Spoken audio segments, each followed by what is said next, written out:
London Real, sponsored by Bulletproof Coffee.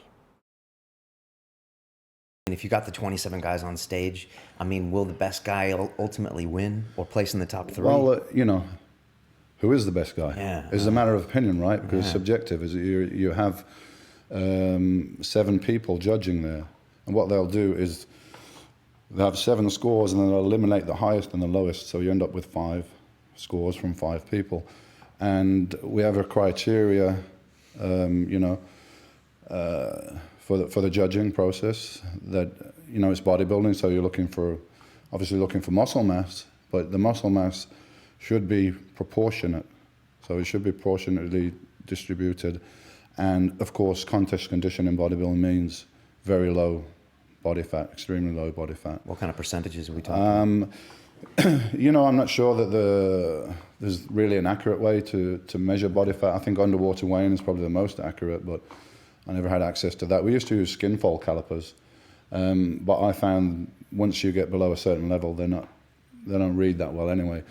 And ultimately, it's like you got judges and the crowd sitting here and looking at you on stage, so they don't know what your body fat is. They can't measure it. So, but I would guess that my body fat was somewhere around getting down to 3%. It was super low. I remember a couple of contests when I was professional at first. I was walking around backstage, and backstage is a wooden floor like this, right? And literally my feet were really hurting me, and I was limping, and people were like, "You okay, dude? You cramping up or something? You dehydrated?" I'm like, "No, my fucking feet are killing me." And I couldn't understand why my feet were really hurting me until I looked in an anatomy book and I saw there's a fat pad under the heel and under your ball of your feet. There's a pad there, cushioning. And I guess, my body fat was that low that this pad of fat on my feet was actually getting depleted. How insane is that, dude? It's just so dangerously low levels, aren't there? I mean, yeah, it's a temporary thing, though. You're not trying to maintain that for any period of time. That definitely wouldn't be healthy. You're peaking for a contest, probably take 12 or 14 weeks of specific dieting and training to get your body fat down to that level. And trust me, it doesn't stay that long. It doesn't stay that low for long, a week after the contest, most guys have gone up 10, 15 pounds easily. What was the one meal that you looked forward to the most, or what was the one you always wanted to eat the most at the end of the contest? Nothing exotic. It was usually a really good steak, which was, most all the contests were in the States, so you can always find a good steak there, right? Now here you can't, but in the States you can.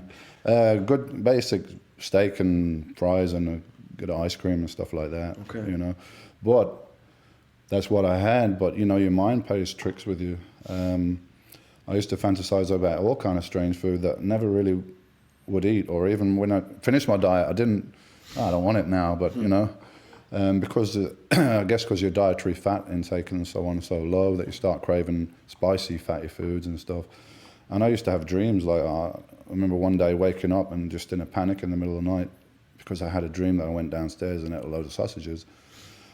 I was like, no, I didn't really, did I? That wasn't possible. I don't have sausages in the house, but that's the kind of tricks your mind plays on you. And nighttime is very tough when you're dieting for a bodybuilding contest because it's hard to sleep properly. Because basically you go to sleep, your body wakes, if your blood sugar drops below a certain level, it's like an alarm system. You got to wake up, you got to eat. So the sleep is very, it's kind of broken sleep because you get that throughout the night. What's your diet like when you're cutting, like those last 4 weeks? Well, keep in mind that when I was competing, I was around 260, 270 pounds. So if I looked at my diet that I was eating for a contest, it's probably more calories than I eat on a daily basis right now. But we're talking about 4,000 calories. But in the off season, I'll be like 6,000, 7,000 calories. So it's quite a drop gradually from that level. And of course, you carry massive amounts of muscle tissue and you're working out and everything. So there's a lot of demand on your body.